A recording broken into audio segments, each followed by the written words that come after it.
Como eu estava falando então, nós estávamos falando das partes dos rios, falamos da nascente, do leito, da margem e dos afluentes. Então, os afluentes são os outros rios, tá? Nós dizemos que são os braços dos rios, tá? Então, aqui nós temos um afluente, aqui nós temos outro afluente e um rio principal, tá? Então, nós temos um rio principal que aqui se divide em dois afluentes e desagam no mar. Aqui em cima, perto da nascente, eu tenho um rio, dois, três, quatro, cinco, seis rios, ou seja, seis afluentes do rio principal, tá? Nós falamos em meandros, tá? Na apostila de vocês vai ter a questão dos meandros. Meandros são essas voltas que o rio faz aqui. Então, aqui eu tenho um meandro, aqui eu tenho outro meandro e aqui eu tenho outro meandro. Então, meandros são as voltas que o rio vai dar durante o seu curso, durante o seu leito, tá? Então, isso é um meandro. A foz ou embocadura é onde o rio termina, tá? O rio pode desaguar no mar ou pode desaguar em outro rio ou numa lagoa. Aonde termina o rio é chamado de foz, tá? Jusante. Jusante é o sentido da correnteza, tá?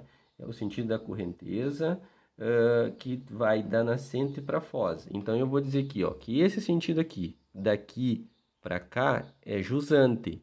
Da nascente para a foz é jusante.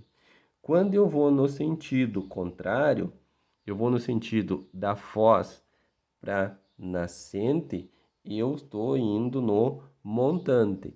Então, jusante é o sentido da água da nascente para foz, montante é o sentido então que o rio faz em direção da foz, que a gente faz, né? O rio não, nós fizemos da foz a nascente.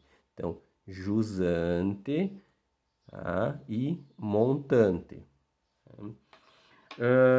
Outro conceito, outra parte do rio é o delta, tá? O delta são aonde é depositado os sedimentos dos rios, tá? Por exemplo, aqui na praia eu tenho esses dois rios aqui que se eu fazer um risco neles, eu vou formar um triângulo, tá? Eu tenho esse rio aqui e esse rio aqui. Se eu fechar esses dois, eu tenho um delta, tá? Lembram da asa delta, que é em formato de triângulo? Então, quando dois rios fazem um triângulo, ele é um delta. Geralmente, o delta é onde se deposita os sedimentos que o rio traz em todo o seu curso, tá? Então, os deltas geralmente são terras férteis, tá?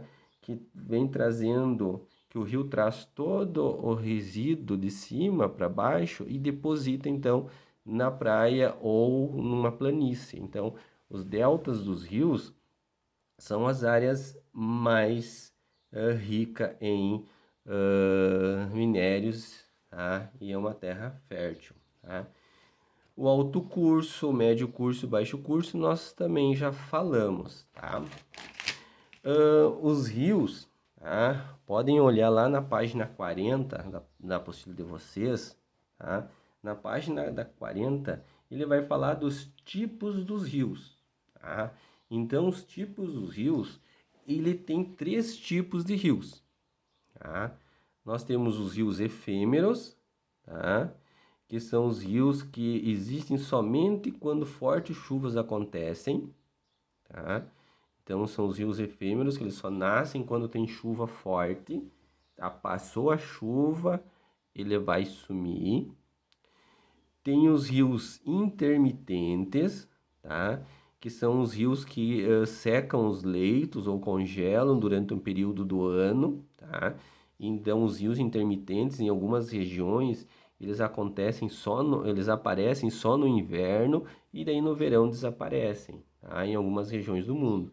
Em outras regiões já é o contrário, tá?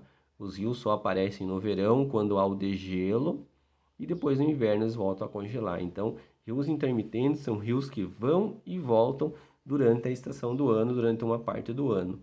E os rios perenes são aqueles rios que nunca secam, tá? Que eles ocorrem durante o ano todo. O que pode acontecer é o volume de água baixar ou aumentar devido então às chuvas ou às secas, tá? Mas os rios perenes não acabam. Então nós temos três tipos de rios: os rios efêmeros, tá?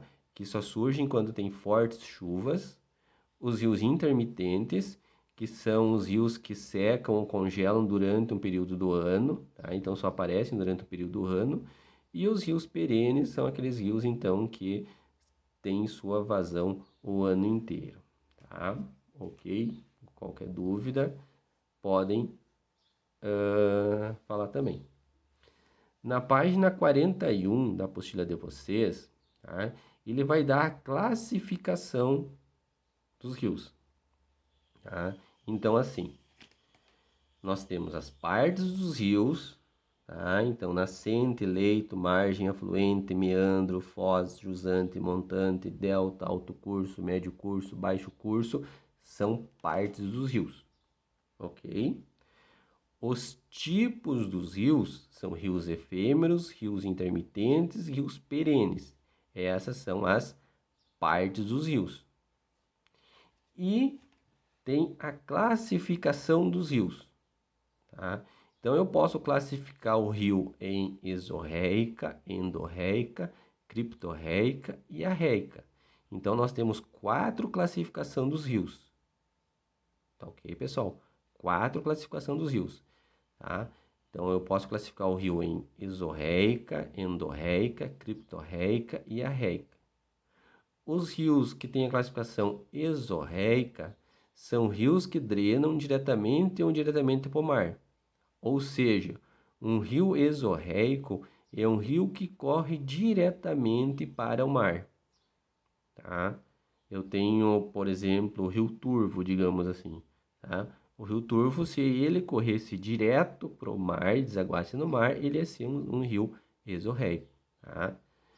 Mas o Turvo não é exorreico, tá? Só um exemplo. Quando nós tivermos os rios endorreicos ou endorreica, tá? São rios que desaguam no lago ou no mar fechado, tá?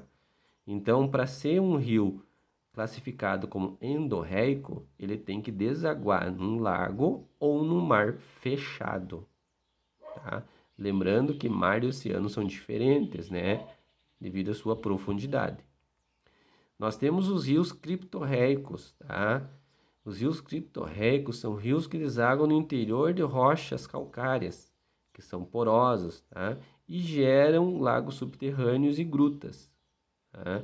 Então, também na nossa região, nós não temos rios criptorreicos, tá?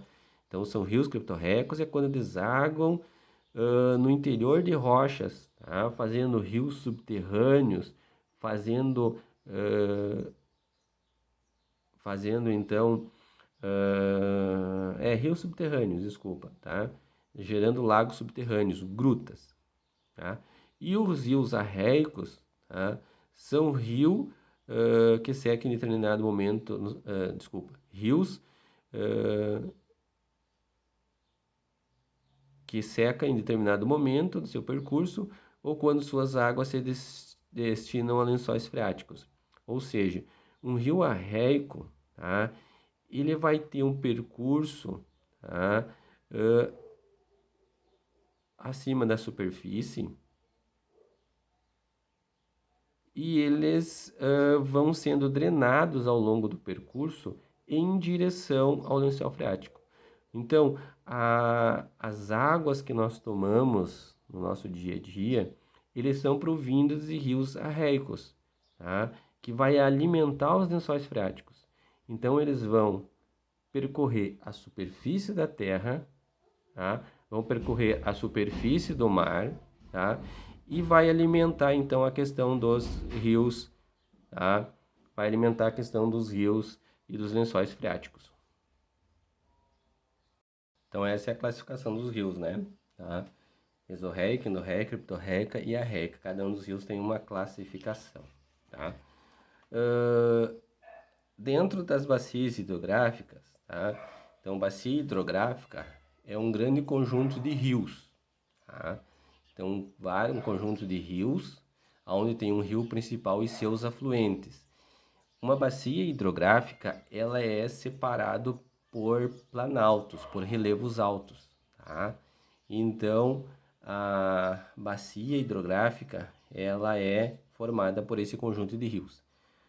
No Brasil, nós temos algumas bacias hidrográficas de importância pelo seu tamanho e pela sua quantidade de água que é consumida, então, pela população. Então, a bacia amazônica, a bacia do Araguaia, a bacia do Paraguai, a bacia do Atlântico Norte, tá? Do Nordeste, a bacia do Paraná, tá? A qual os nossos rios aqui fizemos parte da bacia do Paraná, a bacia do Parnaíba, e assim vai outras as bacias hidrográficas que vocês vão fazer a leitura e conhecer um pouquinho dos dados dessas bacias hidrográficas na página 42 até a página 44. E daí depois vai ter algumas bacias importantes no mundo, tá?